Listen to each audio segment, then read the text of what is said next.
মানুষের শরীরের অঙ্গ প্রত্যঙ্গগুলো এমনভাবে সাজিয়ে দিয়েছেন ঈশ্বর, এই সামান্য কোনো অঙ্গ প্রত্যঙ্গ যদি ঠিক তার কাজটা নিজে না করতে পারে তাহলে আপনার শরীর খারাপ হয়। আর এই শরীর খারাপ হলে ডাক্তারবাবুরা আপনাকে আবার সঠিক করে দেন। কিন্তু যে রোগের ডাক্তারের কাছে কোনো মেডিসিন নেই, কোনো রেমিডি নেই, সেই রোগ ঠিক হওয়ার নয়। এই বছরের মে মাসের 4 তারিখে এক ভয়াবহ শরীর খারাপে একেবারে শেষমেশ পতনের মুখে থুবড়ে পড়ল তৃণমূল কংগ্রেস। তাহলে কি রোগ খারাপ? আমি কেন এই অ্যানাটমির কথা বলছি, কেন শরীর বিজ্ঞান চিকিৎসা শাস্ত্রের কথা বলছি, এটা আজকে পরিষ্কার করে দিয়েছেন চিকিৎসাবিদ্যায় একেবারেই পারদর্শী নয় অনুব্রত মণ্ডল। বীরভূমের একসময় জেলা সভাপতি, কার্যত বীরভূমের দোর্দণ্ড প্রতাপ নেতা বলে অনুব্রত মণ্ডলের একটা বিরাট মিডিয়া জগতে পরিচিত ছিল। এমনকি শুধুমাত্র মমতা বন্দ্যোপাধ্যায় নয়, ফিরহাদ হাকিম, মমতা বন্দ্যোপাধ্যায়ের মতো তৃণমূলের প্রথম সারির নেতারা কেউ তাকে বীর, আবার কেউ তাকে বাঘ বলে সম্বোধন করেছিলেন। অনুব্রত মণ্ডল দলের একটা বিশেষ সম্পত্তি ছিলেন, অ্যাসেট অফ তৃণমূল কংগ্রেস। কোনোদিন বিধায়ক পদ পাননি, কোনোদিন এমপি পদ নেননি, কোনোদিন বিধায়ক হতে চানওনি, কিন্তু সেই মানুষটি বছরের পর বছর বীরভূমের মাটিতে জেলা সভাপতি থেকে গেছেন। এই অনুব্রত আজকে বলছেন মমতা বন্দ্যোপাধ্যায় কান দিয়ে দেখতেন। দেখুন, আমাদের পঞ্চেন্দ্রিয়ের মধ্যে কান গুরুত্বপূর্ণ। কান তো শোনার জন্য, আর চোখ হচ্ছে দেখার জন্য। এখন চোখের কাজ যদি মমতা বন্দ্যোপাধ্যায় কান দিয়ে করতেন, আর চোখ দিয়ে যদি তিনি শুনতেন কিনা আমি জানি না, সেটা অনুব্রত পরিষ্কার করেননি। সেই কারণের জন্য আজকে তৃণমূলের এই অবস্থা। শুধু কি একটা কান দিয়ে দেখার জন্য তৃণমূলের এই অবস্থা? এরপরে যদি আপনি এক স্টেপ যান, তাহলে আজকে আরো ভয়াবহ অভিযোগ করছেন অনুব্রত মণ্ডল। কি বলছেন? অনুব্রত বলছেন, আমার জেল যাত্রার জন্য যদি কেউ দায়ী থেকে থাকে সেটা হচ্ছে অভিষেক বন্দ্যোপাধ্যায়। ভাবতে পারছেন? অভিষেক বন্দ্যোপাধ্যায় অনুব্রত মণ্ডলের জেল যাত্রার জন্য, না ইডি, না সিবিআই, না বিজেপি, না পলিটিক্যাল বাইনারি, কিচ্ছু নয়, শুধুমাত্র অভিষেক বন্দ্যোপাধ্যায়ের জন্য আমি জেলে গেছি। কে বলছেন? অনুব্রত মণ্ডল। অন্যদিকে আমি আসি অন্যতম আরেক অনুগত এবং এবারকার ভোটে জয়লাভ করেছেন বিধায়ক, তৃণমূলের জোড়াফুল চিহ্নে মমতা বন্দ্যোপাধ্যায়, অভিষেক বন্দ্যোপাধ্যায়ের ব্যানার কামারহাটি এলাকায় ছায়াছত্রলাভ ছিল। তো সেই লোগো নিয়ে জয়লাভ করা কামারহাটির বিধায়ক মদন মিত্র আজকে কালীঘাট তৃণমূলের সমস্ত পদ ছাড়লেন। তিনি বিরোধী নেতা ঋতব্রত তৃণমূলে যোগ দিলেন, বিধানসভার বিরোধী দলনেতার পাশে গিয়ে বসলেন এবং তিনি আরেকটা ভয়াবহ অভিযোগ করলেন যে ইডির থেকেও আমার কাছে যে মানুষটা সব থেকে বেশি ইডি হেফাজতে ছিলেন, অবশ্যই ডেফিনেটলি দীর্ঘদিন তিনি জেলে হসপিটালে ছিলেন, উডবান ওয়ার্ডে ছিলেন, পিজিতে। হ্যাঁ, ইডির হেফাজতে থাকতে হয়নি, বুদ্ধি খাটিয়েছেন লাভলি। তো এবার তার একটা লাভলি স্টেপ জাম্প, লাভলি লাভ হচ্ছে ঋতব্রতর দিকে। আর কি বললেন? আমার কাছে ইডির থেকেও ভয়াবহ হচ্ছে এবি, অর্থাৎ অভিষেক বন্দ্যোপাধ্যায়। ভাবুন, অভিষেক বন্দ্যোপাধ্যায়ের এগেনস্টে শুধুমাত্র এই দুজন মুখ খোলেননি, টিভি কাঁপানো, এই যে অশোক দ্বারা যাদের বিরুদ্ধে চিৎকার চেঁচামেচি করতেন টিভিতে, ফাল্গুনিদিরা চিৎকার করতেন, তারা হচ্ছেন অরূপ চক্রবর্তী, রিজু দত্ত, মনে আছে এদের কথা? কোহিনূর, চিৎকার করে তারা ফাটিয়ে দিতেন। 4 তারিখে হারের পরে প্রথম এরা মুখ খোলা শুরু করেছিলেন অভিষেক বন্দ্যোপাধ্যায়ের বিরুদ্ধে। একজন দুজন নয়, একাধিক নেতা বলেছেন অভিষেক বন্দ্যোপাধ্যায় এমন একটা মেশিনারি, যেই মেশিনারি টাকা ছাড়া সেকেন্ড অপশন কিচ্ছু বোঝে না। রিজু দত্তের অভিযোগটা মনে নেই? উনি বলেছিলেন যে আমার কাছে 50 লাখ টাকা, 50 lakhs আয়কর চেয়েছিল, আয়কর ভোটে দাঁড়ানোর জন্য, টিকিট দেওয়ার জন্য। আর কে কি বলেছেন? আর বলেছেন যেখানে যে ক্ষমতায় থাকবে তাকে টাকা দিয়ে ক্ষমতায় থাকতে হবে। এই যে ভেতরের গল্পটা আস্তে আস্তে বাইরে আসছে, নাকি এই নেতারা ইডি সিবিআই এর ভয়ে এখন অন্য কথা বলছেন? আজকে এটা নিয়ে আলোচনা, মূল আলোচনা। কিন্তু মজার বিষয়, যে বিষয় নিয়ে খুব বেশি বলার হয়তো ফাল্গুনিদি আজকে আমাদের সঙ্গে রয়েছেন, বিজেপির রেসপেক্টেড গেস্ট, তার বলার নেই। তিনি আজকে শুধু ওই মুখে হাসবেন মৃদু মৃদু। মনে আছে আজহারউদ্দিন, ভারতের অধিনায়ক, ক্রিকেটের অধিনায়ক আজহারউদ্দিনের একটা অ্যাড বিজ্ঞাপন ছিল, টিভিতে আসতো, সব প্লেয়াররা খেলতো, ইয়াংরা, উনি বলতেন খেলো খেলো, আই অ্যাম ওয়াচিং, খেলতে থাকো আমি দেখছি। অশোক দ্বারাও হয়তো সেই কথা বলবেন। বর্ণ কিভাবে ডিফেন্ড করবে আমি জানি না, কারণ বর্ণর মনে এখনও দগদগে ঘা মদন স্মৃতি। সত্যি তো, মদন তো কাল পরশু অবধিও দলে ছিলেন, হঠাৎ করে স্টেপ জাম্প। আর কিছুক্ষণ আগে আমি ফোনে কথা বললাম বিজেপির রাজ্য সভার সাংসদ রাহুল দাস সঙ্গে, রাহুল সিনহা যা বললেন শুনে চমকে যাওয়ার মতো। রাহুল সিনহা বললেন যে দেবাশিস আজকে আমি কথা দিচ্ছি, আমি ফোনটা কাটতে দিয়েছি, আমি শোনাবো আপনাদেরকে। উনি বলছেন আগামী দিনে শুধুমাত্র কালীঘাট তৃণমূলে একজন থাকবেন, তার নাম হচ্ছে মমতা বন্দ্যোপাধ্যায়। অভিষেকও নাকি থাকবেন না দলে, অভিষেকও নাকি দল ছেড়ে চলে, অভিষেক নাকি এর মধ্যে বিদেশে পালিয়ে যাওয়ার প্ল্যান করেছিলেন টাকা পয়সা চুরি করে। এটা বলছেন রাহুল সিনহা, বলছেন, আমার কথা নয়। রাহুল সিনহা বলছেন বিদেশে পালিয়ে যাওয়ার কথা ছিল, কোর্টের নির্দেশে থাকতে হয়েছে। আর আজকে বাধ্য হয়ে সেই অভিষেক বন্দ্যোপাধ্যায়কে বিধাননগর আদালতে গিয়ে ভয়েস স্যাম্পল টেস্ট দিতে হলো ডিজে মামলায়। আচ্ছা, আপনাদের মনে আছে এই অভিষেক বন্দ্যোপাধ্যায়ের এই ভয়েস স্যাম্পেলের মাধ্যমে কয়েকদিন আগে ওনার আইনজীবী বলেছিলেন এই ভয়েস স্যাম্পল যেন অন্য কোনো মামলায় ব্যবহার করা না হয়। তার মানে কি তাহলে নিয়োগ দুর্নীতিতে সুজয় কৃষ্ণ ভদ্রের সঙ্গে কথোপকথনে যে অভিষেকের কথা শোনা গিয়েছিল, এবার কি তাহলে সেই মামলার সঙ্গে এই অডিও স্যাম্পল ট্যাগ করা হবে? আবার যদি অনেকে বলছেন সবটাই অলীক কল্পনা, অভিষেকের কিচ্ছু হবে না, অর্থাৎ সুজয় কৃষ্ণ ভদ্রের সেই কথা আমার সাহেব অবধি কেউ পৌঁছতে পারবে না। এর পিছনে কি গল্প আছে? আসুন আজকে সব গল্পেরই মোটামুটি একটা পর্দা ফাঁস করবার চেষ্টা করি। আমাদের সঙ্গে রয়েছেন ফাল্গুনী পাত্র, স্বাগত জানাচ্ছি। বর্ণ আমাদের সঙ্গে রয়েছেন, যুব নেতা এবং এখনও পর্যন্ত কালীঘাটপন্থী তৃণমূলটা করছে। খুব সম্ভবত কয়েকদিন আগে বারুইপুর ঘটনার প্রতিবাদে বর্ণরা রাস্তায় নেমেছিল। আমি বর্ণ ছবিও বেশ কয়েকবার দেখেছি যখন, হ্যাঁ তাই তো, না হ্যাঁ মারও খেয়েছে বা পুলিশের বিরুদ্ধে ওদের অনেক অভিযোগ আছে। সঙ্গে প্রবীণ কংগ্রেস নেতা অশোকদা রয়েছেন। অশোকদা প্রবীণ বলতে গেলে খুব খারাপ লাগে, কারণ অশোকদা চুল পাকেনি, কিন্তু অশোকদাকে নানা করে আজ এই আমাদের চ্যানেলের জন্মলগ্ন থেকে, মানে সিএনের জন্মলগ্ন থেকে কংগ্রেসের রিপ্রেজেন্টেশন করেন, নট রেগুলার বাট ইরেগুলার হলেও অশোকদাকে আমরা পাই। এবার আমি শুরু করব প্রথম বর্ণকে দিয়ে। কিন্তু বর্ণর কাছে যাওয়ার আগে আপনাদের একটু শোনাই যে মদন মিত্র কি বলেছেন আর অনুব্রত কি বলেছেন অভিষেকের এগেনস্টে। আসুন পরপর দুজনের বক্তব্য একবার শোনাই আপনাদের। আমি ভয়ে যোগাযোগ করলাম, আমার তো ইডির থেকে ভয় ছিল এবি বেশি। ইডি ধরলে তবু কথা বলে জিজ্ঞেস করবে, ওখানে এবি কখন কোথায় তাড়ি দেবে, কি করে দেবে ভগবান জানে। আর আমি ইডিকে, অভিষেক বন্দ্যোপাধ্যায় জীবনে যায়নি। আমি 27 মাস জেলে ছিলাম, পার্টির বিরুদ্ধে বলিনি, সমস্ত রকম সহযোগিতা করব, যা বলবে তাই করব। প্রমাণ করুন যে মদন মিত্র টাকা নিয়ে চাকরি দিয়েছে, মদন মিত্র গয়না নিয়ে চাকরি দিয়েছে, তা কাজ করুন না। এটা প্রমাণ না করে একটা গণভোট করে দিন না বাংলায়। প্রথম থেকেই ছিলাম, এখন আর নয়, এখন আর নেই, এখন মমতা বন্দ্যোপাধ্যায়ের সঙ্গে আর নেই। তার জন্য জেলে গেলাম, কি জন্য গেলাম? 4বার ফোন করেছিল ইলেকশন হারার পর, আলাম চোখে দেখো না কানে দেখো তুমি, আপনি বলেছেন আর শুধরে রাওগা। আমি বীরভূমে একটা পাথর আছে জানেন তো, পার ডে 3.5 কোটি টাকা আমি জমা দিতাম রেভিনিউ। কাকে? সরকার, সরকার পেত। ওই পাথরের জন্য সেটা হয়ে গেল পার ডে 40 লাখ। একটা কথা বলুন, এই এর জন্যই কি মমতাদি শেষ হয়ে গেল? ওর জন্যই শেষ হলো। তার জন্য শেষ হলো, অভিষেকের জন্য। কেউ থাকবে না, কেউ থাকবে না। এইসব টাকা পয়সার হিসেব আমি তো মানে 1000 লাখের কাছাকাছির উপর গেলে আমি বুঝি না। এ আবার বলছে 3 কোটি 3.5 কোটি টাকা জমা দিত, মাসে 40 লাখ টাকা দিত। একটা জেলা সভাপতি টাকা কিভাবে জমা দেবে সরকারকে? মানে আর জেলা সভাপতির এখতিয়ারই বা কি আমি জানি না যে টাকা জমা দেওয়ার, নাকি উনি বলছেন যে ওই জেলা থেকে রেভিনিউ আসবে। ঠিক পরিষ্কার করলেন না অনুব্রত, কিন্তু বহু টাকা দিতে হতো তৃণমূলকে, এটা খুব পরিষ্কার হলো। পাশাপাশি কেউ থাকবে না, এটা শুধু বিজেপির রাহুল সিনহা নয়, অনুব্রত মণ্ডল সে কিনা বলছে কেউ থাকবে না। অভিষেক এতটা বিষাক্ত ছিল, মানে এ তো দেখছি সেই আমাদের সব থেকে বিষাক্ত সাপকে কে, রাসেল ভাইপার চন্দ্রবোড়া, হ্যাঁ মিঠুন চক্রবর্তী, তার থেকেও বেশি বিষাক্ত ছিল, যে দলটাকে তছনছ করে দিয়েছে। আমি বর্ণর কাছ থেকে জানতে চাইবো, বর্ণ তোমরা তো এখনও কালীঘাট তৃণমূল করো, এ একেবারে নিপাট ভদ্র দেখতে একজন সাংসদ, যে 7.5 লাখের উপর ভোটে জিতেছে, ভাবতে পারো তুমি?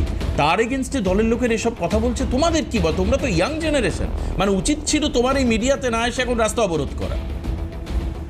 দেখুন, কি কি বলবে, ব্যক্তি স্বাধীনতা তো আছে এবং ভারতবর্ষের আইন আছে, ভারতবর্ষে কনস্টিটিউশন আছে। এই বক্তব্যের এগেনস্টে ওনাকে এক্ষুনি কাস্টাডিতে নেওয়া হোক। উনি যা দাবি করছেন, আমি বলছি কাস্টাডিতে নেওয়া হোক, তদন্ত হোক, আমি তো সেটাই বলবো।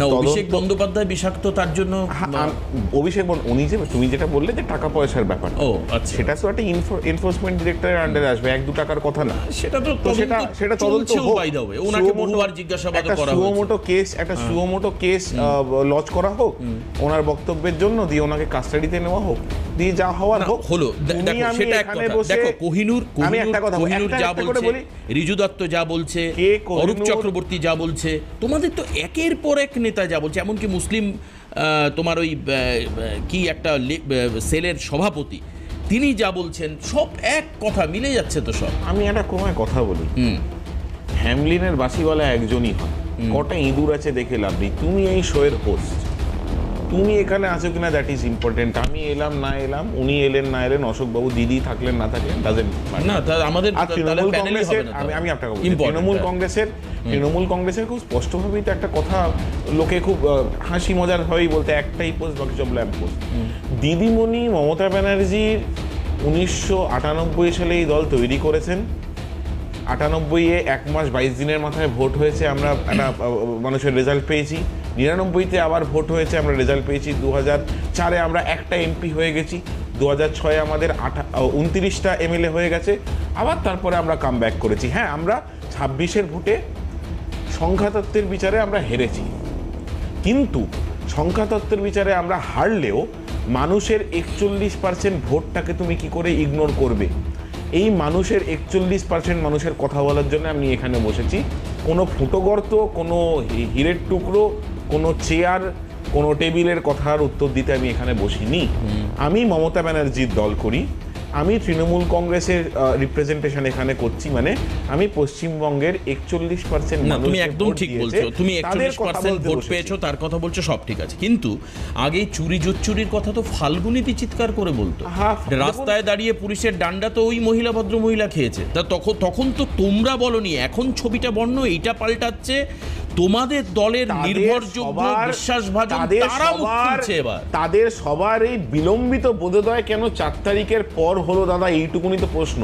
আজকে মদনদার কথা হচ্ছিল। আচ্ছা, তুমি আজকে বললে না না, তুমি বিলম্বিত বোধোদয় বললে তো ভাই, তুমি তো সত্যি আমার থেকে হয়তো বয়সে অনেকটাই কনিষ্ঠ, বা আমার এই দিক ওই দিক চারিদিকে পেকে গেছে, তোমার তো আমার উঠে গেছে। যাই হোক, তো এখন ব্যাপার হচ্ছে, আজকে তুমি এই যে বিলম্বিত বোধোদয় বলছো না, আজকে তুমি প্যানেলে বসে বলছো তাহলে অভিষেক বন্দ্যোপাধ্যায়কে গ্রেফতার করা হোক, বা জিজ্ঞাসাবাদ করা হোক, তুমি তোমার কথা আমার তদন্ত করা হোক, বা কি বললে তুমি একটু আগে ওয়ার্ডস ইনটু মাই মাউথ। আচ্ছা, তুমি আমি বললাম অনুব্রত মণ্ডল যে কথাটা বলছে তার বিরুদ্ধে একটা তদন্ত হোক, ওনাকে অনুব্রত মণ্ডলকে কাস্টাডিতে নেওয়া হোক। অনুব্রতকে কাস্টাডি, হ্যাঁ, বক্তব্য তো না, মানে যে অভিযোগ করেছে তাকে, যার বিরুদ্ধে অভিযোগ তাকে নেবে না। আরে তদন্ত যার অভিযোগ, তদন্ত তাকে দিয়ে শুরু করতে হবে, তারপরে যেখানে যাকে যা করার করুক। আচ্ছা, আমরা তো বলছি, এটা তো 4 তারিখের আগে তুমিও বলতে পারতে না যে অভিষেকের এগেইনস্টে যা করার। বরাবরই বলেছি আমরা 2013, তুমি তো আজকে তো বলতে পারছো সাহস করে। আমি আবার বলছি 2013-তে আজকে ছাড়া আমাদের দলে হয়তো অনেকেই নেই, তারা দল ছেড়ে চলে গেছে 4 তারিখের পর। 2013 থেকে কুণালদার অ্যারেস্ট হোক, তাপস পালের অ্যারেস্ট হোক, বা যতগুলো অ্যারেস্ট হয়েছে, সেই অ্যারেস্টের কেসের কনক্লুশন কোথায়? অধিকাংশ কেসে ছাড়া পেয়ে গেছে মানুষরা। ছাড়া পায়নি ভাই, আমি ছাড়া পেয়ে গেছে, মানে আমি তোমাকে স্পেসিফিক কেস বলি, জামিন পেয়েছে। তুমিও নিজেও জানো অ্যারেস্ট করা হয়েছিল, সেই কেসটাই ডিসমিস হয়ে গেছে কোর্টে, তাকে ছাড়া পেয়েছে। ছাড়া সেই বাংলা ভাষায় কি ভুল আছে তুমি আমাকে বুঝিয়ে দাও। আমি তোমাকে বলছি কোনো তদন্ত অসুবিধা নেই, কোনো তদন্ত নিয়ে কোনো অসুবিধা নেই, কিন্তু যাদের 4 তারিখের পর এই গদ্দার রাজনৈতিক বেজন্মাদের নিয়ে আমার কোনো বক্তব্য নেই। তুমি কি আজকে বলবে অভিষেকের কোনো, আমি অভিষেক ব্যানার্জির হয়ে কোনো কথা কেন বলবো? যদি আমার পার্টির কথা থেকে আমি বলবো, তুমি কালীঘাট তৃণমূল করো, তুমি অভিষেক তো তোমার দলের, আমি অভিষেক ব্যানার্জিকে নিয়ে তোমার চ্যানেলে বসে কেন আমি তোমার মন গড়া কথার উত্তর দেব? না, আমার মন গড়া না, তোমার দলে যারা কাল অবধি ছিল, তুমি কাল অবধি যাদের সঙ্গে চা বিস্কুট শেয়ার করে খেয়েছো, তারা বলছেন যে সবথেকে বড় চোর হচ্ছে অভিষেক বন্দ্যোপাধ্যায়। তুমি একটা ক্রোনোলজিটা বোঝো।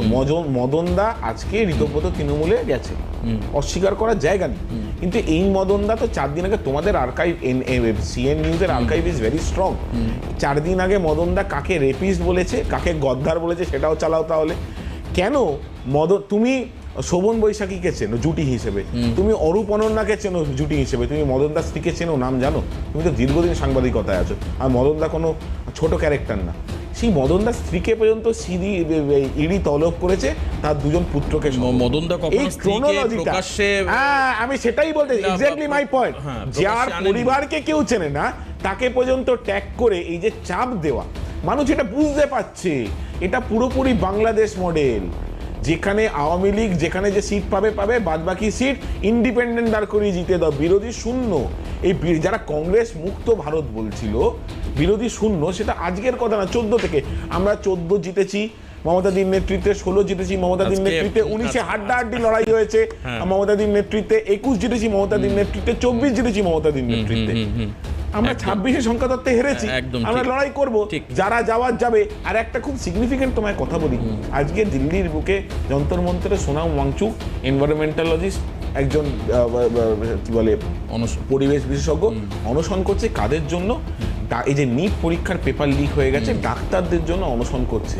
একটা সমাজের রিফ্লেকশন দেন, ডাক্তারদের জন্য অনশন করছে। 18 দিন পার হয়ে গেছে, প্রায় 8 কেজি 300 গ্রাম শরীরে ওজন কমে গেছে। ডাক্তাররা, বিশেষজ্ঞরা বলছে হয়তো তার এরকম চলতে থাকলে দিন কয়েকের মধ্যে তার মৃত্যু ঘনিয়ে আসতে পারে। একদমই। সেখানে তুমি সারা ভারতবর্ষে কত লক্ষ ডাক্তার পড়ুয়া এই পরীক্ষা দিয়েছে, যার জন্য সে প্রাণটা ত্যাগ করছে। কজন ডাক্তার পড়ুয়া তার পাশে গিয়ে দাঁড়িয়েছে আমরা দেখতে পাচ্ছি না। ফলে সমাজে লড়াই করা মানুষের সংখ্যা কমছে, চিরকালই তাই ছিল। পশ্চিমবঙ্গে থেকে সিলুলার জেলে সারা ভারতবর্ষে সব থেকে বেশি নাম্বার স্বাধীনতা সংগ্রামী কারাগার গেছে পশ্চিমবঙ্গ থেকে, কিন্তু সেই নাম্বারটা যদি তুমি ক্যালকুলেট করে দেখো ফ্র্যাকশানে আসবে সমগ্র পশ্চিমবঙ্গের সংখ্যা হিসেবে। তাই জন্য বলি, মানুষের সংখ্যা আন্দোলন করা মানুষের সংখ্যা কমতে পারে, কিন্তু হারিয়ে যায়নি। আমরা হারিয়ে না যাওয়ার পক্ষে আছি, আমরা এই লড়াই চালিয়ে যাব। ঠিক, তোমরা লড়াই চালিয়ে যাও, কম হতে পারে ডেফিনেটলি সংখ্যা, এই লড়াই চলবে, কিন্তু সেই সংখ্যাটা কোথায় গিয়ে দাঁড়াবে এখনো পর্যন্ত আমরা জানি না। তবে যে তুমি বললে না একটাই তোমরাই বলতে, আচ্ছা সেই কথার ভিত্তিতে মমতা ব্যানার্জি তো আছে, আর কাকে চাই? ব্যাস ঠিকই তাই, তোমাদের 41% মানুষের ভোট আছে, ওই ভোটটা মমতা ব্যানার্জির ত্যাগ, তিতিক্ষা, আন্দোলন এবং মমতা ব্যানার্জির উপরে ভরসা করে। আপনার পছন্দ হতে পারে, না হতে পারে, তাহলে দেখো ওই ভোটটা মমতা ব্যানার্জির ভোট। তাহলে দেখো তুমিও আজকে বদলেছো কোন জায়গা থেকে। আপনারা দর্শকেরা জানেন যে মমতা বন্দ্যোপাধ্যায়ের নেতৃত্বে, আর শুনেছি নাকি তৃণমূল নেতাদের বলতেই হতো অভিষেক বন্দ্যোপাধ্যায়ের সেনাপতি। আজকে কিন্তু ভাই আর সেনাপতিত্ব চাইছেন না, আজকে উনি ল্যাম্পপোস্ট ধরে বেঁচে আছেন, সেনাপতিত্ব গেছে। তোমার কথাটা আচ্ছা বলো, সবাই বলবেন ভাই, সবাই তো বলবে। মমতা ব্যানার্জির নেতৃত্বে অভিষেক ব্যানার্জি সেনাপতিত্বে এই কয়েনেসটা তৈরি করা হচ্ছে কুণাল ঘোষের তৃণমূল কংগ্রেস। আচ্ছা বেশ, সে তো এই দলে আছে, এবং সেই দলে তার মানে বিরুদ্ধেও যখন দরকার কথা বলেছে, এখন দলের লড়াইও করছে। তার মানে আমরা আমাদের আমি বুঝতে পেরেছি রে বাবা, একটু থামো। সেটা নিয়ে তোমাদের এত ভাবার দরকার। তার মানে মমতা বন্দ্যোপাধ্যায়ের কুণাল ঘোষ থাকলেই চলবে, বর্ণ তাতেই খুশি। তবে যে বর্ণ বললো না বিরোধী শূন্য করে দেওয়ার কথা, বামের একটি পুরসভা জিতেছিল, সেই পুরসভা কি করে ভেঙে চুরে তছনছ করে দিয়ে তৃণমূল নিয়ে নিল। এরপরে অশোক দা লাফিয়ে পড়বে এইটা বলবার জন্য, ঝালদা পুরসভাটা কি হয়েছিল, স্পষ্ট কথাই বলি, সাগরদিঘিতে বাই ইলেকশন কি হয়েছিল, স্পষ্টভাবে বলি, হ্যাঁ, কিভাবে বিরোধী শূন্য করা হয় সেটা তৃণমূল কংগ্রেস ভাই শিখিয়ে দিয়ে বলার আগে আমি বলছি সেটা উচিত হয়নি। প্লিজ, হ্যাঁ, আজকে তুমি বলছো উচিত হয়নি, তাহলে তুমিও পরিবর্তিত হয়েছে। 4 তারিখের আগে তুমি বলোনি, তুমি বলেছো জনমানুষের রায়। আমি আসবো ফাল্গুনীদের কাছে একটা ছোট্ট একটা বিরতির পরে।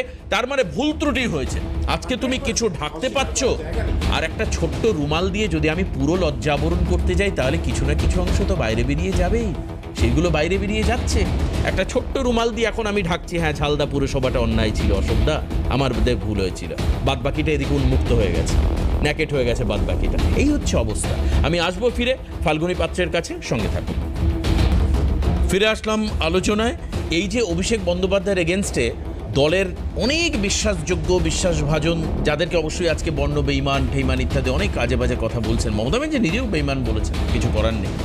তো এখন এখানে দাঁড়িয়ে মমতা ব্যানার্জির আজকের দিনে দাঁড়িয়ে আজকের তারিখ কত, 15/7/2026, অভিষেক বন্দ্যোপাধ্যায় সম্পর্কে মমতা বন্দ্যোপাধ্যায়ের প্রতিক্রিয়া কি? আসুন একবার শুনি। হয়ে গেছে যদি আপনাদের চোখে, অভিষেক অনেক খারাপ আপনাদের কাছে, বাহানা হয়ে গেছে ওটা। তো অভিষেকের বউ যদি 1.5 বছরের বাচ্চাকে নিয়ে সিবিআই অফিসে যেতে পারে সাক্ষী দিতে, তাকে ডেকে পাঠানো হয়েছিল, তখন আপনাদের মনে নেই? আজকে আমি যখন ফেসবুক করছি সেদিনও ডেকে পাঠানো হয়েছে, 25টা 30টা কেস দেওয়া হয়েছে, সেটা সহ্য করছে। একটু সেটিং করে নিলে সব থেকে রিলিফ হতে পারতো। তাহলে যাদের আজকে আপনারা বলছেন বাহানা দেখিয়ে যে অভিষেক হচ্ছে আপনাদের আয়না, তাই আপনারা চলে যাচ্ছেন, এটা আপনাদের বাহানা। অভিষেকের সব অন্যায় ক্ষমা হয়ে গেছে যদি আপনাদের চোখে কোনো অন্যায়ও করে থাকে, যে সে আজকে লড়ে যাচ্ছে বাঘের মতো, এরাই লড়বে। তাহলে যে মমতা বন্দ্যোপাধ্যায়কে বর্ণরা সামনে রাখছেন, সেই মমতা বন্দ্যোপাধ্যায়ের আত্মা, অন্তরে, মাথায়, শরীরে, গায়ে, পায়ে, সব জায়গায় আজও অভিষেক বন্দ্যোপাধ্যায়। অভিষেক বন্দ্যোপাধ্যায় লড়াই করছে, এরাই লড়াই করবে। তার মানে বর্ণরা যে কালীঘাটে তৃণমূলে আছে, আসলে বর্ণ লিডারশিপ হচ্ছে অভিষেক বন্দ্যোপাধ্যায়। আসুন ফাল্গুনীদের কাছে যাই। ফাল্গুনীদি না না হ্যাঁ না না, সে তো হবেন না, সে তো কোনো কথা হলো। তুমি একটু আগে বলছিলে না কুণাল ঘোষ আর মমতা তো আছি, তাতে না আমি বললাম কয়েনেজটা কুণাল ঘোষের। আপনি এইভাবে যদি আপনার কথা আমার মুখে বসিয়ে দেন, এটা খুব দুর্ভাগ্যজনক। ফাল্গুনীদি, খুবই দুর্ভাগ্যজনক। ফাল্গুনীদি এই ঘোষকে নিয়ে ওনাদের খুব গর্ব। যিনি বলেছিলেন যে সারদার সমস্ত টাকা যে নিয়েছে বা সেই বিষয়ে যিনি জানেন, তিনি হচ্ছে মমতা ব্যানার্জি। দুজনের বোঝাপড়াটা এখনো ঠিক আন্ডারস্ট্যান্ডিংটা রয়েছে। উনিও উনাকে বুঝছেন আর ইনিও উনাকে বুঝছেন, যতদিন বোঝাপড়ায় থাকা যায় ভালো। বিষয় হচ্ছে দেখুন, বলছেন যে বিরোধী শূন্য করে দিতে চায়। আজকে উনাদের কাছ থেকে বিরোধী শূন্যর গল্প শুনতে হবে। ঝালদা থেকে শুরু করলেন আপনারা, বাইরন বিশ্বাস থেকে শুরু করে বিভিন্ন, মানে একটা পঞ্চায়েত পর্যন্ত বাদ যাবে না যেখানে একটা বিরোধী কেউ থাকবে, তাকেও নিয়ে নিতে হবে। টাকা থেকে, ক্ষমতা থেকে, পুলিশ থেকে যেরকমভাবে ব্যবহার করেছে তারা, দিয়ে মানুষকে বাধ্য করেছে তাদের দলে ভেড়ানোর, আজকে সেই জন্য এই পরিণতি। আজকে উনারা বলছেন 41%, ঋতব্রত কত পার্সেন্ট? দেখুন, এটা উনাদের ব্যাপার, আমরা এই ব্যাপারে একদমই নাক গলাতে চাই না। কারণ যখন আমরা বিরোধী ছিলাম, আমাদের 77টা ছিল, তখন উনারা বলতেন আপনাদের তো অর্ধেক চলে গেল, কিন্তু তখন আমাদের 70টা ছিল। আজকে তো মনে হচ্ছে অভিষেক ব্যানার্জি আর মমতা ব্যানার্জি এরকম ছিল যে তৃণমূল বাকিটা চলে গেছে। তৃণমূল টোটাল ভোটের মনে 38% পেয়েছিল, বিজেপি মনে হয় সেবার 36 না 35%-এর কাছে ভোট ছিল 21-এ। সেবারও কিন্তু 2-3%-এর ডিফারেন্স। এবার কিন্তু এবার এসআইআর হয়ে অ্যাডজুডিকেশনে কত পার্সেন্ট বাদ গেছে সেটা মাথায় রেখো। না সেটা তো যাবেই, যাদের কাগজপত্র নেই তারা বাদ যাবে ছাড়া কি? আচ্ছা please please please please please একটা হ্যাঁ ফাল্গুনীদি প্লিজ। বিষয় যেটা হচ্ছে যে যদি চাইতো আমাদের দল যে বিরোধী শূন্য করবে, তাহলে আমরা বিরোধী শূন্য করতে পারতাম, কিন্তু আমরা সেই রাজনীতিতে বিশ্বাস করি না। কারণ বিরোধী না থাকলে কখনো স্বাস্থ্যকর রাজনীতি তৈরি হয় না। এবং সেই জন্যই এখনো ঋতব্রতর দিকে যাচ্ছে, বিজেপির দিকে কেউ আসেনি। কন্ট্রোলটা আপনারা করুন, আপনাদের কালীঘাটে থাকবে না আপনার ঋতব্রতর কাছে যাবে, আপনারা সেটা ঠিক করুন। তৃণমূল কিন্তু আপনিই বলছেন যে ঋতব্রতর দিকে যাচ্ছে, আপনিই বলছেন কালীঘাটের দিকে থাকছে, আপনারা ঠিক করুন। এই চারটা ফার্স্ট রাউন্ডটা একটু বলতে দাও ভাই, ফার্স্ট রাউন্ডটা একটু আনইন্টারপ্রেট বলতে দাও, নেক্সট রাউন্ডে তুমি কনফ্লিক্ট। মানে অ্যাকচুয়ালি কি আছে, ওনারা সারা মানে 15 বছর ধরে এইভাবেই চালিয়েছেন, এখনো ওনাদের সেই স্বভাবটা যায়নি, ওই জন্য ওনারা বলবেন। আমাদেরও স্বভাব যায়নি, দেখো প্রায় আধ ঘন্টা বর্ণই বললো। হ্যাঁ একদম ঠিকই। তো বিষয় যেটা হচ্ছে, দেখুন সেই ঋতব্রতর দিকে সবাই ধাবিত হচ্ছে। এবং আজকে মদনদা বলছেন যে আমরা সিবিআই এর থেকেও বেশি ভয় পাই এবিকে, ওনারা বলছেন ইডির থেকে এবিকে। হ্যাঁ একদমই। তো স্বভাবতই আমরা এটা বুঝতে পারছি না যে এত এফেক্টিভ পারসন যিনি সেনাপতি ছিলেন, তো আজকে তাকে যখন ছেড়ে দিয়ে সবাই ঋতব্রতর দিকে যাচ্ছে, তাহলে এরই বা কেমিস্ট্রিটা কি আছে?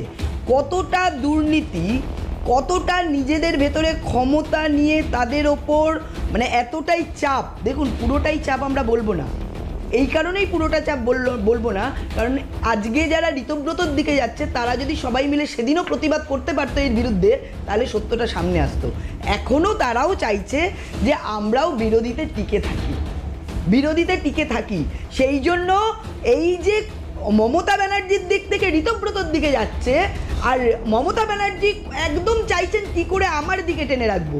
কিন্তু দেখুন কালকে যখন আপনারা ক্ষমতার অপপ্রয়োগ করেছিলেন, ঠিক সেই বিষয়টাই কিন্তু আপনাদের রাস্তা আপনাদেরই দেখাচ্ছে, সেইখান থেকে ভেঙে এনে ঋতব্রত তৃণমূল গঠন করছে। কারণ এর নজির সব থেকে বেশি মমতা ব্যানার্জি সব থেকে, কংগ্রেস ভেঙে তৈরি হয়েছে এই তৃণমূল, তারপরে তিনি তার সুবিধার জন্য বিজেপিকে সমর্থন করেছেন, বিজেপির থেকে সুবিধা নিয়েছেন, তারপরে তিনি আবার চলে এসেছেন, আবার তিনি কংগ্রেসকে প্রয়োজন মনে করেছেন, আবার কংগ্রেসের কাছে গেছেন, আবার তিনি ফিরে এসেছেন, আবার হেরে যাওয়ার পরে আবার তিনি কংগ্রেসের কাছে দৌড়েছেন। তো সব থেকে গদ্দার যদি কেউ থাকে, এর একদম প্রকৃষ্ট উদাহরণ যদি কারোর থাকে, তার নাম Mamata Banerjee. Tit for tat উনি যেরাম করেছিলেন ঠিক সেই জিনিসটাই তার দিকে ছুড়ে দেওয়া হচ্ছে।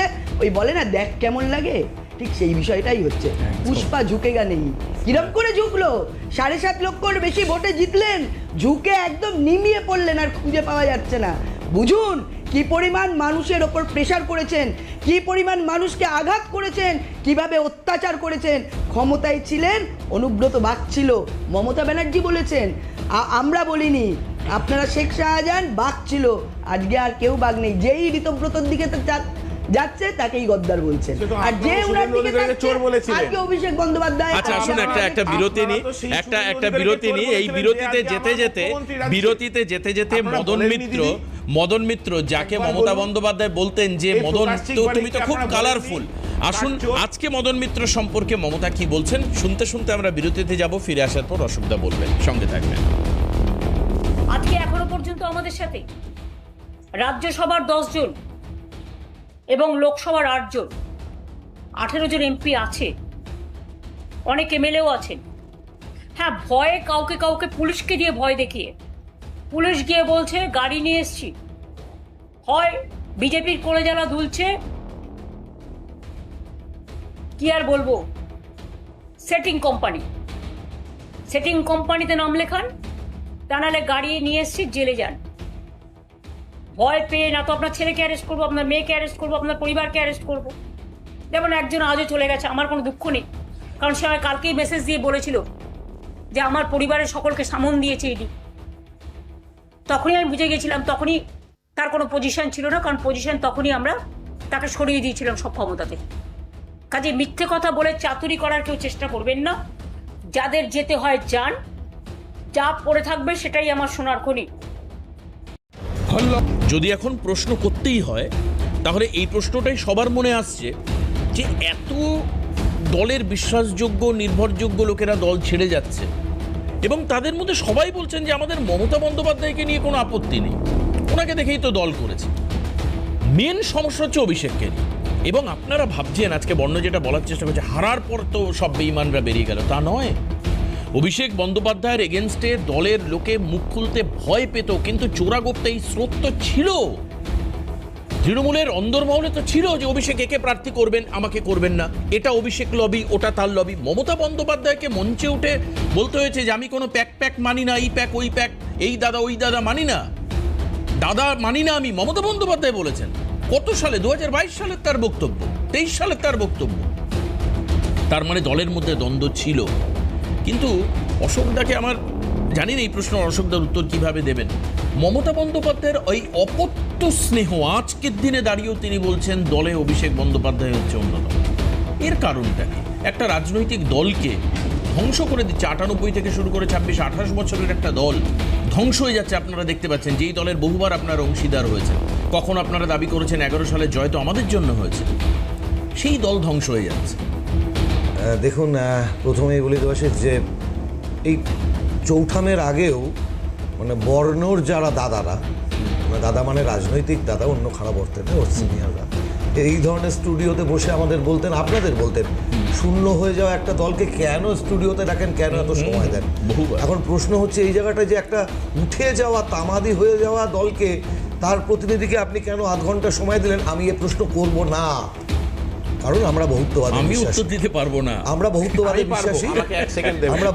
বিশ্বাসী, আমরা সেই জন্যই কংগ্রেস। এবার একটা কথা বলছি, আপনারা ও বর্ণ বলছিল শুনছিলাম ওই পোস্ট ল্যাম্প পোস্ট, আমি ওইটা বলি না, যেটা বলি যে এই দলটার অ্যাসেটের নামও মমতা বন্দ্যোপাধ্যায়, লাইবিলিটিসও মমতা বন্দ্যোপাধ্যায়। এখন সঠিক সময়ে যদি ভুবনকে তার মাসি শাসন করত, তাহলে ভুবন তার মাসির কানটা কামড়ে দিত না। কিন্তু আমরা ছোটবেলা থেকে পড়ে এসেছি দেবাশিস, এটা নতুনত্ব এর মধ্যে কিছু তো নেই। এখন সব দখল করতে হবে, সব চাই, সর্বগ্রাসী খিদে। এবং এই সর্বগ্রাসী খিদের সাথে যোগ হয়েছিল, দেখো কি অদ্ভুত সমাপতন, এআইসিসি অধিবেশন চলছে নেতাজি ইন্ডোরে, আর আউটডোরে ওই মেয়র রোডের ওখানে যেখানে ওই বালিশব্রতর দল অনুমতি পেয়েছে, সেইখানে দাঁড়িয়ে দিদিমণি মাথার উপরে ইন্দিরা গান্ধী, তারপরে রাজীব গান্ধী, নেহেরু এদের ছবি রেখে বলছেন আমি আসল কংগ্রেস। কি অদ্ভুত সমাপতন! এই কারণে বলছি, সেই বালিশব্রতর দল, তাদের নেতারা মাথার উপরে মমতা ব্যানার্জিকে প্রধান উপদেষ্টা রাখে বলছে তারা নতুন দল। আসলে এটাই বোধহয় ইতিহাসের পাতায় লেখা হয়ে গিয়েছিল দেবাশিস, এবং এই লেখাটা খুব স্বাভাবিক। এই যে 21শে জুলাই নিয়ে এত টানাপোড়েন হচ্ছে, যারা 21শে জুলাই মারা গিয়েছিল তাদের হাতে তো তৃণমূলের পতাকা ছিল না, ছিল কংগ্রেসের পতাকা, ছিল যুব কংগ্রেসের পতাকা। অবশ্যই নেতৃত্ব দিয়েছিলেন মমতা বন্দ্যোপাধ্যায়, এটা অস্বীকারের জায়গা কোথাও নেই, কারণ তিনি যুব কংগ্রেসের সভানেত্রী ছিলেন ঘটনাচক্রে। কিন্তু লাশের ওপরে দাঁড়িয়ে কি করে রাজনীতি করতে হয়, লাশকে সিঁড়ি বানিয়ে কি করে ধীরে ধীরে ক্ষমতার অলিন্দে প্রবেশ করতে হয়, এবং ক্ষমতার অলিন্দে প্রবেশ করার পরে 2011-র প্রথম ব্রিগেড 21শে জুলাই কিভাবে দেব দর্শকদের দিকে, মানে কর্মীদের দিকে, কর্মীদের দর্শক মনে করে তাদের পশ্চাৎ দেখিয়ে, কথাটা বলতে বাধ্য হলাম, পাগলু ড্যান্স নাচলো। তো ওই মঞ্চে তো মানুষ ভুইয়াও ছিলেন। কি বলছেন আপনি? কোথায় কোথায় 2011 সালের চক্রবর্তী কোথায় ছিলেন? না, ভুল করছেন। 21শে জুলাইয়ের মঞ্চে আমরা ছিলাম না, আচ্ছা ভুল করছেন। আচ্ছা আচ্ছা, হতে পারে। হ্যাঁ, দেখুন প্রশ্ন না হচ্ছে কিন্তু দলে তো ছিলেন, প্রশ্ন করে দলে থাকে, দলে ছিলেন, মন্ত্রিত্বে ছিলেন। মন্ত্রিত্ব, এটাও তো বলছি, মাত্র 8 মাস। মনোজ চক্রবর্তীর নাম বললেন বা মানুষ মিয়া বললেন, দল সিদ্ধান্ত নিল ছেঁড়া চটির মতন মন্ত্রিত্ব ছেড়ে দিয়ে চলে এসেছিলেন আমাদের নেতারা। ডাইভার্ট করতে চাইবেন না, আমি একটু যেটা কথাটা বলছি শুনুন একটু। 1993 সালের 21শে জুলাই এরা কেউ ছিলেন না, আমি ছিলাম। মরতে মরতে বেঁচেছিলাম, ক্লাস সবে 11 পাস করে 12-এ উঠেছিলাম।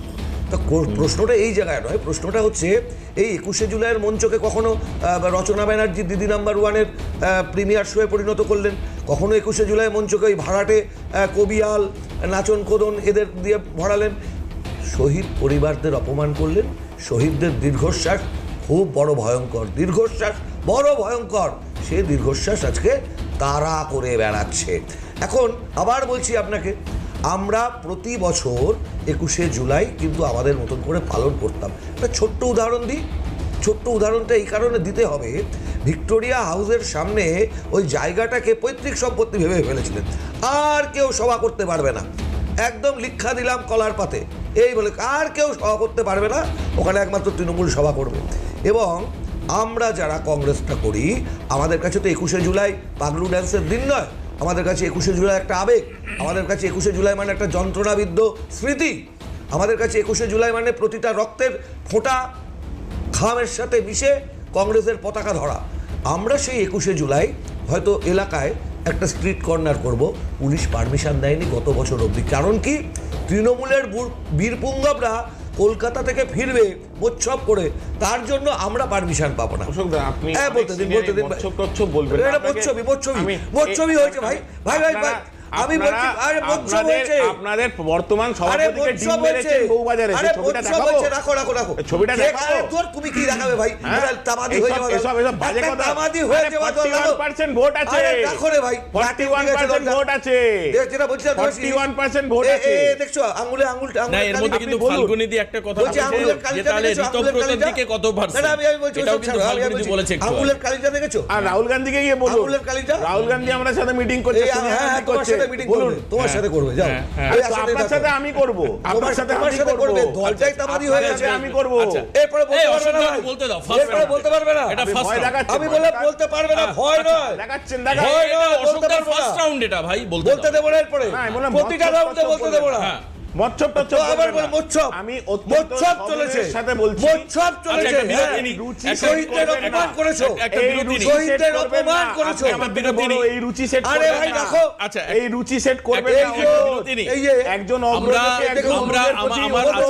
বলতে দাদা একটা ব্রেক নিয়ে আবার আপনার কাছে আসবো। আপনার ব্রেকটা আমাকে কিন্তু এটা চলবে না, না চলবে, দেখে টেকনিক্যালি তো ব্রেকটা নিতে হবে, আমি আসবো। এই যে উনি হাতের কালি দেখাচ্ছেন, আমার আজও মনে পড়ছে যে যখন 21শে জুলাই তৃণমূল ক্ষমতায় থাকতে হতেন, আমরা মিডিয়ারা মেইনলি, মানে কি অদ্ভুত মজার বিষয় দেখুন, আমরা মেইন অ্যাট্রাকশন আমাদের রিপোর্টাররা ট্রিপল ফাঁকা করে ঢুকে যেত কত সংখ্যক ডিম হচ্ছে রান্না সেটা দেখবার জন্য। এই যে সবাই ভাগ্যের পরিহাস, হিস্ট্রি রিপিট ইটসেলফ বলছেন না, দেখুন তখন সেদ্ধ ডিম ছিল, আর এখন কাঁচা ডিম। বড় বিপত্তির কারণ। যদিও আমরা আইনত একে সমর্থন করছি না, একদম আমরা সমর্থন করছি না আইনত, একদম। আমাদের অনেক প্যানেল গেস্ট আছেন, তার নেতা মার খাচ্ছেন, তিনি প্যানেলে চলে আসছেন, বললে আবার তিনি রেগেও যাচ্ছেন। এখন ব্যাপার হচ্ছে সেটা কথা নয়, কিন্তু এই যে ডিম ভাত খাওয়া, পাগলু ডান্স করা, এরপর উনি মুচ্ছব শব্দটা ব্যবহার করছেন, তা নিয়ে বর্ণনা। ডিম ভাত নিয়ে কিছু বলিনি ভাই, কারোর খাদ্যাভাস নিয়ে কিছু আমি বলিনি, কারো খাদ্য মুচ্ছব আবার কি পাগলু ডান্স হয় শহীদ দিবসে। একটা জানো 21 জুলাই কি হয়েছিল জানো তুমি? 21 জুলাই কি হয়েছিল জানো? কিচ্ছু জানো না। তোমাদের শিখিয়ে পড়িয়ে এখানে পাঠিয়েছে যারা পাঠিয়েছে নিয়ে ফাল্গুনী পাত্র বলবেন এই ব্যাপারে। আচ্ছা এক মিনিট এবং একটা মিনিট, এটা বর্ণ এটা বাস্তব, আর একটা মিনিট ভাই, অশোক তৃণমূলের কাছ থেকে শিখবে।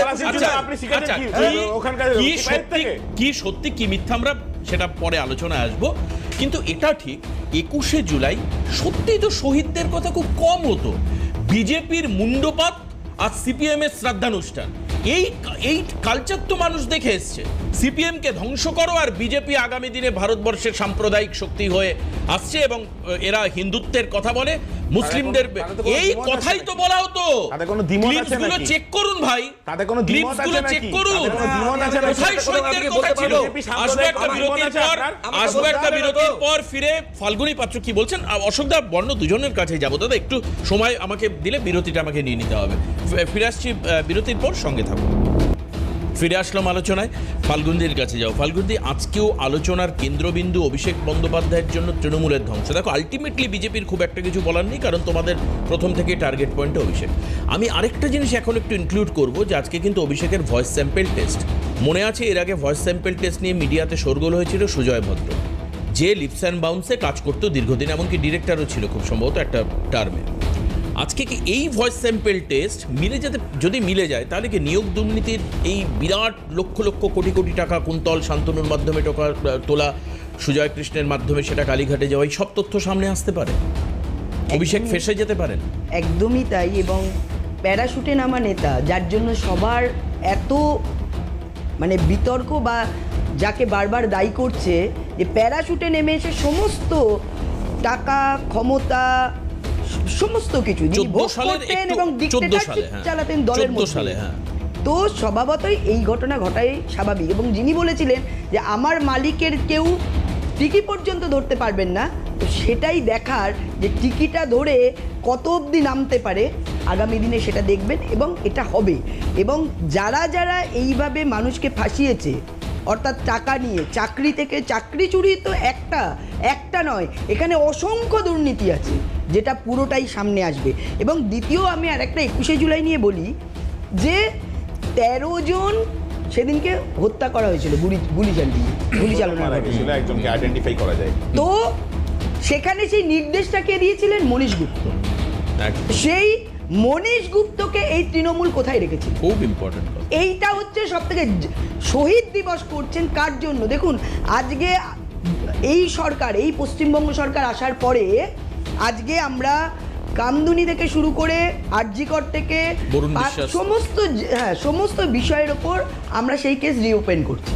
আমরা চাইছি যারা প্রকৃত দোষী, কারণ আমরা এতদিন বলেছি, আজকে যখন সরকারে এসছে, সরকার পরিবর্তন হয়েছে, এটা মানুষের সরকার, এটা বিজেপির সরকার নয়, পশ্চিমবঙ্গের সরকার, সে যেই হোক না কেন, তার বিচার করা এখন প্রশাসনের মাধ্যমে, বিচারের মাধ্যমে তাদেরকে ন্যায় দেওয়া উচিত। তো আজকে যখন মমতা ব্যানার্জি বারবার করে আন্দোলন করলেন সিপিএম এর বিরুদ্ধে, কোথায় সেই তাপসী মালিকের সেই যার ওপর যার রেপ করে পুড়িয়ে দেওয়ার ওপর, সেই লাশের ওপর তিনি রাজনীতি করলেন, যে 13 জন মারা গেলেন, তার উপর যে মনীশ গুপ্ত গুলি চালানোর ঘটনা দিলেন, তাকে তিনি মন্ত্রিত্ব দিলেন, তারপরে শহীদ দিবস। আমি অশোকদা হয়ে বর্ণার কাছে একবার উত্তর দাও, ভালো হবে সেটা। মানে আজও মনোরঞ্জন মালিক কিন্তু বিচার পাননি, একদম ঠিক। ব্যাপারটা হচ্ছে ঠিক একই কারণে আমরা এবারের 21শে জুলাইয়ের অন্যতম প্রধান দাবি রেখেছি যে মনীশ গুপ্তের যে ফাইল, সে ফাইল রিওপেন করা। বাহ। 2 নম্বর কথা, আচ্ছা, সুশান্ত চট্টোপাধ্যায় কমিশন ঘটা করে ঢাকঢোল বাজিয়ে আইওয়াশ করার জন্য দিদিমণি গঠন করেছিলেন। সুশান্ত চট্টোপাধ্যায় কমিশনের রিপোর্ট কেন বিধানসভায় টেবিল করা হলো না? কি লোকানোর উদ্দেশ্যে? কোন অন্ধকারকে আড়াল করার উদ্দেশ্যে? এ প্রশ্ন কিন্তু আজকে সামনে আসছে এবং এই জায়গা থেকে আমরা সরে যাব না। কারণ আবার বলছি, 21শে জুলাইটা আমাদের কাছে আবেগ, 21শে জুলাইটা আমাদের কাছে যন্ত্রণাবদ্ধ স্মৃতি। লাশের উপরে দাঁড়িয়ে রাজনীতি করার জন্য আমাদের কাছে 21শে জুলাই নয়। আমি এবার বর্ণর কাছে আছি। বর্ণ, সত্যি তো এটা আমি ফাল্গুনের একের পর এক ফাইল খোলা। হ্যাঁ, একের পর এক। আমি বরুণ বিশ্বাসের ছাত্র। বরুণ বিশ্বাস যখন হত্যা হয় তখন উনি আমার ক্লাস টিচার ছিলেন, এটা বলে দিই। তো এনিওয়েজ, উনি বলছেন বরুণ বিশ্বাসের ফাইল এবং নানা রকম ফাইল খুলছে। সুশান্ত চট্টোপাধ্যায় কমিশনটা বলো। এক সেকেন্ড আমি তো সবে শুরু, এর আগে তুমি তোমার থেকে শিখলাম। ঠিক আছে, সুশান্ত তুমি চট্টোপাধ্যায় আমার থেকে কমিশনটা বলো। সময় কম আছে। চন্দ্রনাথ রথের ফাইলটা কি বন্ধ হয়ে গেছে? চট্টোপাধ্যায় বলো, সুশান্ত চন্দ্রনাথ রথ চট্টোপাধ্যায় বিজেপিকে বলছি, তোমার গায়ে লাগছে কেন? আমি 21শে জুলাই নিয়ে বলছি।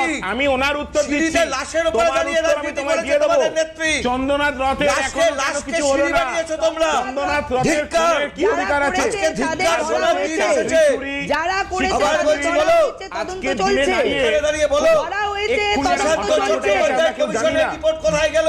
19,000 বিচারপতি পাতার সুশান্ত পরমাণু চট্টোপাধ্যায় চুক্তি, কমিশনের রিপোর্ট কোথায় ভারতবর্ষের গেল? পরমাণু বলতে চুক্তির পারবে? ফাইল যা বাবা। লিক হয়ে গেছে। তো লঙ্কায় রাবণ বললে বেহুলাকে দিয়ে বিধবা হলো। দাঁড়াও না, ওকে বলছে আমি সুশান্ত বলছি তো, চট্টোপাধ্যায় আমি চলে বলছি, গেছে আমি অন্য একটা জায়গায়। একটা করে বলবো, তো তোমার কথার উত্তর আমি দেবো Please, step please, by step. হ্যাঁ, হ্যাঁ। আমি কোন স্টেপে দেবো? তোমায় উত্তর দেবো নাকি? আমি স্টেপ বাই স্টেপ বলেন উত্তর এই দেবো। উত্তর। সুশান্ত চট্টোপাধ্যায় কমিশনের রিপোর্ট কোথায় আমরা- গেল? আমরা- তোমরা একটু TIL ফাইল হয়নি। করো, অন্য কেন TIL ফাইল প্রকাশ করো। হয়নি? আমরা রাহুল গান্ধীকে অন্যদিকে বলো, চলে যাচ্ছি। রাহুল গান্ধীকে আজকে বলো, আলোচনার এটা বিষয় নয়। গান্ধীকে আসবে এখানে। আজকে আলোচনা এটা ছিলই না। আজকে আলোচনা এটা ছিল না। জিজ্ঞেস করে 41% ভোট আছে। আমি এটা বুঝতে পারি আজকে না, আলোচনা এটা এত ছিল না। চুরি, হ্যাঁ, এত আপনারা শুভেন্দু বার, অধিকারীকে এত যে বিজেপি চোর বলেছিল, পরিস্থিতির ওপর তারপরে সেই উনারা সেই গলা আমার বাজিয়ে আজকের তারপরে রাজ্যের কিভাবে? মুখ্যমন্ত্রী, আমি তার তো এটাই সম্পর্কে বুঝতে আপনার পারি কি না। মতামত? আচ্ছা, যে প্রকাশ শিকবাড়িকে সুকান্ত মজুমদার গিয়ে বলেছিল চোর, কাঠ পাচার করে, পাথর পাচার করে, তাকে 5টা এসে রেজিগনেশন দিল, জয়েন করলো বিজেপি, 7টা এসে এমপি ক্যান্ডিডেট হয়ে গেল। তাকে নিয়ে আপনার কি বক্তব্য? আপনাদের তো এই কথাগুলো বলতে হবে। যে মুকুল রায়কে আপনারা বলেছিলেন ঠিক 21 জুলাইয়ের মঞ্চে যেখানে হয় সেখানে মঞ্চ করে, সিদ্ধার্থনাথ সিংহ, আমি যদি খুব ভুল না করি, যে মুকুল রায় রাজীব চোর, ব্যানার্জি। সেই মুকুল রায়কে নিয়ে আপনারা দলে এলেন, আপনাদের দলে গেলেন, কি বক্তব্য?